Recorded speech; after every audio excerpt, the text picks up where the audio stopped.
Congressman from New York, Hakeem Jeffries. Is a member of the House Judiciary Committee and whip of the Congressional Black Caucus. Now, Congressman, you made a very passionate speech on the House floor Thursday against the Republican proposal to allow Confederate flags to remain at cemeteries and national parks. Let's play that for the audience. Had this Confederate battle flag prevailed in war 150 years ago, I would not be standing here today as a member of the United States Congress. I would be here as a slave. What motivated that for you other than the pure light of reason? Well, Chris, we've come a long way in America since the end of slavery 150 years ago, but we still have a long way to go. And the death of those 9 God-fearing, church-going African-American folks in Charleston, South Carolina, by somebody who was trying to start a race war and who was inspired in part by the Confederate battle flag, should make clear to everyone that it's time to banish this racist symbol of hate and oppression to the dustbin of history once and for all. And I was just shocked and appalled by the fact that on the very same day that South Carolina Republicans and Democrats, blacks, whites, people of all races were doing the right thing and setting the stage for the Confederate battle flag to come down, House Republicans were attempting to lift it up and permit it to be displayed on National Park Service land and federal cemeteries. Speaker Boehner says that the amendment was merely an attempt to codify the directive from the Obama administration to the National Park Service. Do you buy that? Not at all. That's totally inaccurate. There can be no legitimate debate about what was occurring. There were 3 amendments, 2 of which had been offered by Representative Jared Huffman from California earlier this week, one of which was offered by myself, collectively to prohibit the use of federal funds in connection with the purchase, the sale, the display of the Confederate battle flag on National Park Service land, including, but not limited to, cemeteries.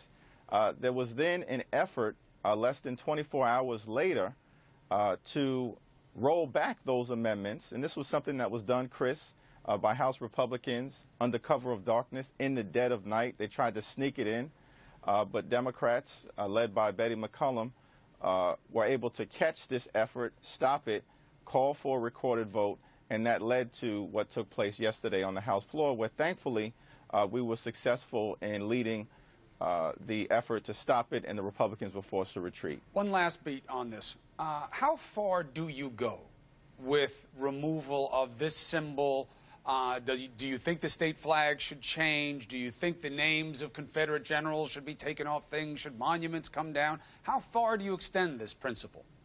Well, each state is going to have to make their own decision about what's the appropriate thing to do. I certainly am of the view that any state that incorporates the Confederate battle flag within their flag needs to take a step to reverse the history that that battle flag reflects and move forward with an appropriate display. But those are state decisions. However, in terms of what we were attempting to accomplish yesterday, the Mississippi state flag directly incorporates the Confederate battle flag within it.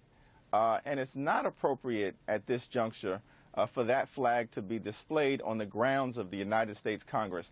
That flag stands for the defense of the institution of slavery, which was one of the worst crimes ever perpetrated against humanity in the history of the world, and no one can dispute that. We've got to be able to move on. I'm hopeful that House Republicans will do the right thing so we can get back to doing the business of the American people related to jobs and retirement security, college affordability. Well, that's true. I mean, this is important, but you have a lot of important things on the plate. Let's pivot really quickly to another headline that's going on this morning. You heard Director of the FBI, James Comey, saying, hey, they have a new encryption, new communication modes that we can't track as well. We need more tools. We need more money. One of the things they need is going to require something more difficult for you, which is going to be a change in policy about privacy. We just came through all of it with surveillance. Now they're saying that they're going to need ISPs to start giving them windows into activity so they can catch bad guys. That's a very different place from where you wound up in terms of feelings about privacy. Is it time to rethink how much you let the government do in the name of security? Well, we should always rethink and refresh the effort to make sure that our law enforcement have all of the tools necessary to keep the American people safe. But there has to continue to be a balance between national security protection on the one hand and support for the principles embedded in the Fourth Amendment around privacy and the civil liberties of the American people.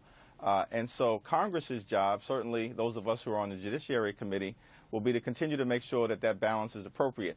I'm open to hearing what the FBI director, of course, has to say about additional law enforcement tools, but we also are guardians of the freedom and the liberty of the American people, and that's important as well. But you know what happens? You always have that God forbid provision. You know, something happens, it could have been stopped if they had done that.